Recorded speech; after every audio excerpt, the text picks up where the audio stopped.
Federal prosecutors are charging the man accused of stabbing 5 people during a Hanukkah celebration just north of New York City this weekend with hate crimes. One victim remains in critical condition in what Governor Andrew Cuomo says is the 13th anti-Semitic attack in New York this month. And New York City Mayor Bill de Blasio, well, this is the reason he gave for it.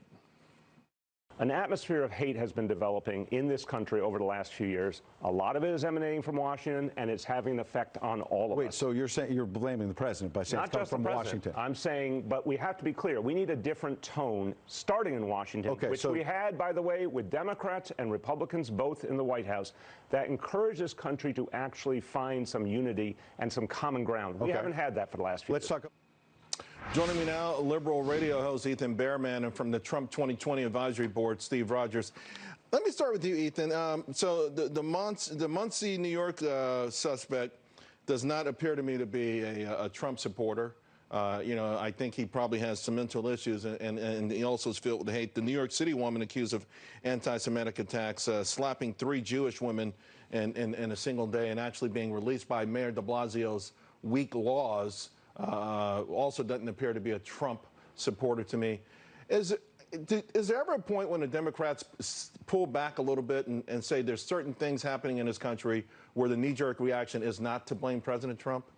Yeah, of course there are those times, Charles. And this is a horrific series of attacks. I've talked about it here on this network, the rise in Jew hatred, which most people call anti-Semitism. That's been happening not just here and around the world, but most disturbingly here, because we need leaders from both sides to be clear and unequivocal, which the president wasn't clear and unequivocal, for example, with the Charlottesville situation. But yes, the leaders on the left, too. This is far left and far right. You just did it yourself. I mean, okay, so... No, because he did fail, Charles. He didn't make it clear. Listen to the entire tape one day. One day, listen to the entire tape.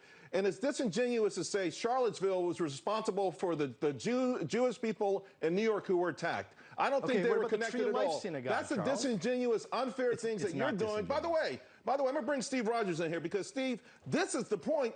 If every time something happens, Democrats blame President Trump and or his supporters, they're actually aiding and abetting these hate crimes in my mind. You're actually opening the door and saying to the people who commit them, hey, commit something heinous, do something evil, and it won't be your fault, it will be Trump's fault. Charles, you're absolutely right. 2 important points. Number one, regarding the guest remark that the president hasn't been clear and unequivocal, well, he has. He's the only president I know in my lifetime who's done more to reduce violence in this country, to support the police, and to address anti-Semitism like he did. And let's reference what he's doing with colleges with regard to funding of colleges and what he's doing to bring the police and the community together. That's number one. Number two, the problem we're facing are, and you just nailed it, we have a mayor in New York City who points fingers at the president, who supports bail reform, who lets people out of police departments before they go to prosecution, who supports policies that are hindering the police to do their job. We got police officers being hit, punched, and kicked to the ground,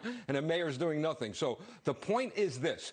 Don't blame President Trump. He's done all he could and is doing everything he can, but he needs the help of mayors and senators. I don't disagree that there's an air of incivility in Washington, D.C. In fact, earlier this month, I had the honor of sitting down with Vice President Mike Pence. I did ask him about the tone. I asked him about civility that we're seeing all around this country and whether that change needs to indeed come from Washington. Let's take a listen to what he had to say.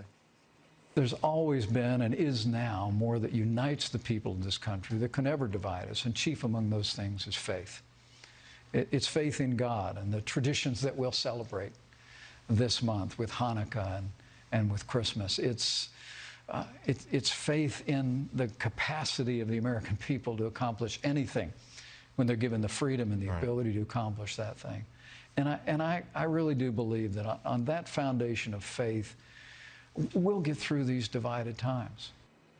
How confident are you that, Ethan, that we can get through these divided times? That listen, I'm not sure how to exactly do it. I know that race relations actually started to deteriorate under President Obama. And I'm not saying it's anything that he did. I'm just saying that, I don't know what the causality of all these things are, other than it feels like there is an issue that we need to be addressing. You know, I'm actually very pleased to say that I agree with the vice president. That's not a common thing. But he is right. We have far more that actually connects us with each other as Americans. We have far more in common. It's easy to focus on the differences, but we are here. We're building lives. We believe in freedom and liberty, and that does connect us. We want the best for our children, for our grandchildren, for the future. It's how we get there that sometimes splits us apart. I mean, look, political division has been there from the founding of this country. It's not new. So those things will boil up at certain times, and it's definitely happening right now. But I will say this, I am very positive for the new year that things will get better, whether it's going to be better in 2020 or if it's in 2022. Right. I don't know, but I know that you and I have far more in common, Charles, than we do different. Steve, I want to give you the last word, just less than 30 seconds now. Faith in God and trust in God, as the vice president said. So let's end it at that. You believe the American people will get it? We're Americans. We're going to get through. I feel like we always move toward that more perfect union, even though we do hit a few pitfalls here and there. Ethan, Stephen, Happy New Year, guys. Thank you.